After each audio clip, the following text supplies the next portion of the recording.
Hey, what's going on, everyone? This is George here from Lucia. Thanks for tuning in on Lucia's podcast today. We have our VP of Sales, Henry Spitzer, here with us. Henry, welcome. Thanks for joining us. Thanks for having me, George. Appreciate it. Appreciate you. Thanks for your time. And why don't we go ahead and start out with tell us about yourself, tell us about your background so we can get an idea of, for the people that don't know you, to know who you are. Awesome. Well, thanks. So I've been at Lucia here for actually a year. Joined last February. So coming up on my year mark. Been an awesome ride so far. Lots to talk about today. Prior to Lucia, I was with CarGurus, a company called CarGurus back here in Boston, locally based. Was there from the beginning of the company, saw it scale up quite a bit. Did a number of things over there across the acquisition team into kind of the expansions, upsell, renewal side. Had some time internationally to spend. So, kind of looking for my next adventure. Lucia ticked a lot of those boxes, and excited to talk about those with you today. That's exciting, and hey, I'm happy you pulled me here too, and we both ended up at Lucia. It's been almost a year, and it's crazy to think about it. What's that transition been like from taking a company where historically Lucia's always been a product-led growth company, PLG model, with only like 5 salespeople in Israel, to where we are today, where we have close to just over 30, salespeople, CS, BDRs, and AEs. What is that transition like from going to PLG to the traditional sales model company? Definitely. So, I think in general, like PLG is a term that's thrown around a lot. Obviously, product-led growth. You never lose that fiber of the company. So Lucia will always be a PLG company. But I think the way that the sales team evolves with PLG is something that will change over time. So you mentioned, this time last year, Lucia was very efficient with a very small team, right? So, 5 AEs in Israel, a very small CS team that was, doing more traditional support type of work at that time. Huge growth in the last year in terms of revenue, in terms of people, and along the way, right, that fiber of being a PLG company is really the ethos of how you engage the customer from the marketing perspective. So marketing brings customers to Lucia, brings users to Lucia rather. Over time, either that user will become a paid subscriber in our self-service packages, or eventually they might move into the enterprise package. So our job as the sales team really is to help engage and nurture that funnel and encourage more growth within that funnel. And we've learned a lot in the past year, growing from a team of 5 to a team of 30 plus. Yeah, and with all the changes, how do you figure out where to prioritize first on your execution list? Where do you start? Because you don't want to disrupt something that's been going well and that's been working pretty well. So how do you do that as a leader? Definitely. So, I mean, you want to optimize, right? You want to find what's working and what's not, right? When I came on board last year, I think there was a lot of momentum in a lot of areas. There are also some under-tapped areas, right? So, again, as a PLG company, it's a very organic user journey from the first time they try the product to the time that they really buy and become an enterprise customer. So, last year for us was all about two major motions that the team did a great job in executing. One was outbound. And so from the outbound perspective, outbound at a lot of companies is cold calling. It's education about the company and the product. At a company that's PLG, usually it's not. Usually it's really the motion is intercepting the user before they raise their hand. So you're trying to find these intent signals of maybe usage. So is someone using a lot of credits, or have they opened new plans in the last couple of months, and really getting to them before they come to you. So outbound was a motion that we really didn't engage in really until this past year. And the team that actually started in Israel did a great job of kind of building that motion, finding the right types of users to go after, the right types of companies. For a company like us, when we have this massive, user pool to go after, it's all about prioritization, right? Like you could spend a lot of time calling every single company, or you can be targeted and try to find those buying signals within your user population. So outbound was certainly a big focus for us, last year. And the other side, I would say, is the growth side. So once we do land, a logo, what happens to that logo? Because PLG helps you complete the top of the funnel. So you get the user for marketing, the user goes through the funnel, they become through the product, right, in different engagement points, they become then a customer, whether it's a self-service customer or we get them into enterprise. But once they hit that enterprise, it's easy for us to just say, hey, great, thanks for being a customer, and we'll assign you a CSM and see you later. We found very quickly that there was a lot of growth potential after that initial sale, and that's something we capitalized on last year. That's awesome. And thank you for sharing that with us. Now, in terms of like the evolution of customer success, the customer success role was, rolled out last year. And with this new year, we're making a big emphasis and we're trying to make a huge effort on that retention. Henry, thanks for sharing that and happy you brought that up. Now, when you're putting this together and planning out the new different types of roles that will affect people's, jobs today. So their roles and responsibilities might change from where they are. How are those rolled out and calculated? Yeah, yeah. So I mean, look, anytime you change the nature of someone's job, you have to answer the why. Obviously, you have to explain sort of why the change is being made. In a lot of ways, I think sometimes those answers feel obvious to us as leaders, and this is something I'm learning every day. Right? We just underwent a little bit of a change in the org as well, and in receiving feedback as a leader is important because the way that you maybe process something or think about why you're making the change, you do a lot of those mental calculations, but it doesn't always then get translated to the team itself.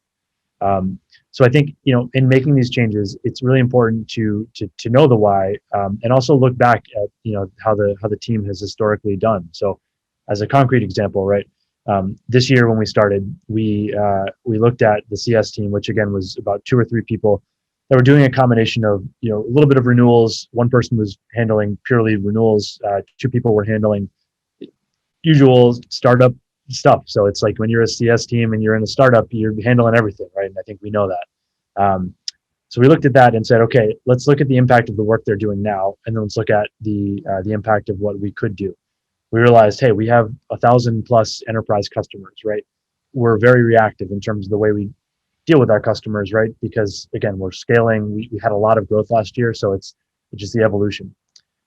So we did a benchmark and we said, okay, with the way we have the structure now, what's our net retention look like, right? So NDR, net dollar retention, is a super important metric for virtually all SaaS companies. We did about 102% NDR with that structure of the 3 people just putting out fires and doing the best that they could. An amazing killer team with a lot of responsibility. We said, hey, like, why don't we add a couple of CS people that have a traditional CS background. We can reformat this team in a way that is going to work with our clients. It's going to be a learning process, but let's assign accounts. Let's build that properly. We did that. The team got to 107%. We doubled down on that again. The team got to 13%, and we finished the year close to 110%. And this is quarterly net retention. So this is on an annual basis a significant growth as your install base grows every month. And the reason I say that is, like, it's important as you message these changes to the team, you can reflect back and say, look, here's where we started, right? Here's what we did this quarter. Here's what we did next quarter. But also recognizing that, your work is never done. So, like, that was great. And we did an amazing job as a team. Now that we're bigger, there are other metrics too that we need to think about, right? You need to think about certainly net retention. You need to think about the number of logos you're retaining. You also need to think about how you expand those logos as well. So for this year, we've kind of instituted a new team, which is the growth team, which is really working hand in hand with our CSMs to not only expand accounts and kind of keep the lights on, but also to go and find new opportunities within this PLG funnel. We have a lot of huge logos where somebody will come to us from a massive Fortune 500 company and buy a 5-user plan, right? PLG can help us to get to that point, but as I mentioned before, it's your team and it's the combination of this CSM team and this growth team that's then's going to take that customer and expand that into a much larger deal. Perfect. So, Henry, thanks for sharing that with me. And I think, it's very insightful, but, when it comes to, and this, I'm saying this from pretending I'm an individual contributor, right? But when it comes to like setting up quotas, right? How do you set up quotas for a role that's unknown today? It's unavailable today, and we don't know much about, and building commission plans around it. What does that process look like? Definitely. Great question. So it's hard. No one has the perfect answer to that. You do your best. And I think, for us, and the way I've looked at these things is anytime you design a new business unit, obviously, like, the reason why you're doing that, there is a why. And there's a revenue stream that you're trying to go after. So I think it's firstly about breaking down that addressable market. So even if you're not a PLG company, if you're a team that's looking to build like an expansion org, so whether that's account management, growth, or whatever you want to call it, you first need to look at how many customers you have, right? Like, what do you have now? How many will you have each month after churn and after the new logos are signed? And what's the expansion potential of that? And I think you want to start small. Obviously, you want to set goals that are attainable, that are reachable, and that people feel good and motivated for. I've made this mistake in my career where you set a goal that is an aspirational goal, and I think what happens there from a rep perspective, right, is like you may not see the path, and that can be demotivating, right?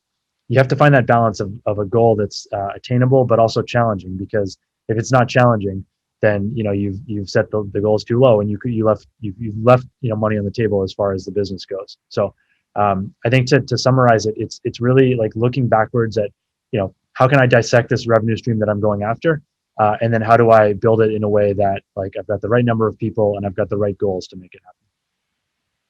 That's awesome, and thanks for sharing that with me. And I think it's one of those places where you have to keep in mind, like, hey, how do I do this? Also, like, measure success accurately, appropriately and generously compensate sales reps for doing their work. And there's so much that goes into it too. Like for a salesperson being told that, or any person being told that, hey, your role traditionally from last year is being measured a little bit differently this year. Right. Sometimes can affect people's like practices, their natural pace of change might not be up to par with it.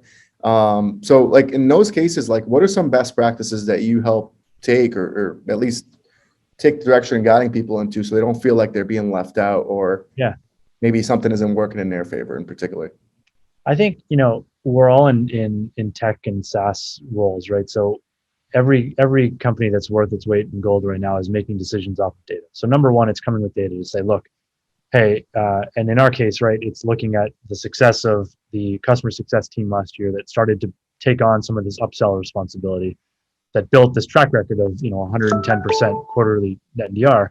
Like you look back at that and say, look, this is our benchmark, and we need to, this is where we're starting. We can go up from here, right, if we put more resources on that. So for me, that's one. I think the second thing I would say is it's important to socialize these changes with not only the leadership team, but also the people doing the day to day, right? Like it's never good to feel like you're surprised with a change or you don't understand the why behind the change. Naturally, like as a leader, there will always be questions that you get about the why, even after the decision is made and after you put a structure in place. But I think the worst thing is when someone feels like they had no idea that things were coming. And I think it's an important management goal, I think, for all of us to make sure our people are engaged, but to share with them, right? And there's a difference between sharing.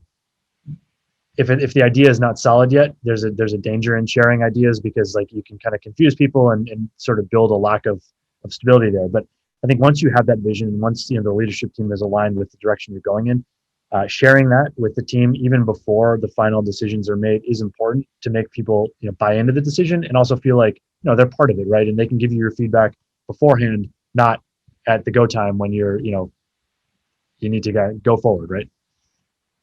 Yeah, that's awesome. I definitely agree with you. I think, just preparation, getting it in people's heads early on, and letting them know up front that, hey, change is coming, be prepared for it. That's one of the best approaches, because at least you expect it and you know what's coming. But I guess this is pretty normal in SaaS and in tech. So, typically when companies are doing well, they're driving growth, growth goals are going to grow for the next year to be able to and sustain those. You got to control it too, right? Like I think it's easy for me to say, hey, it's tech, so it's going to be chaotic, and I think there's a danger in creating an environment where you pivot too much, right? So you want to find the stability. You want to remind yourself and your leaders and the team, hey, why we're making this change. And sometimes like it's not a one and done meeting. It's a series of meetings where you reflect back on the year.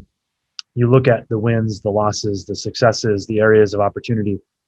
You get the buy-in up front, and then you remind and you kind of go back through and reconsider these decisions, because the last thing you want to do is make a decision with people not being on board, and then just attribute it all to the natural chaotic nature of startups. Like it's going to be chaotic, things are going to move quickly, but as leaders, it's our job to control that chaos and really build as best a structure as possible for our people to thrive.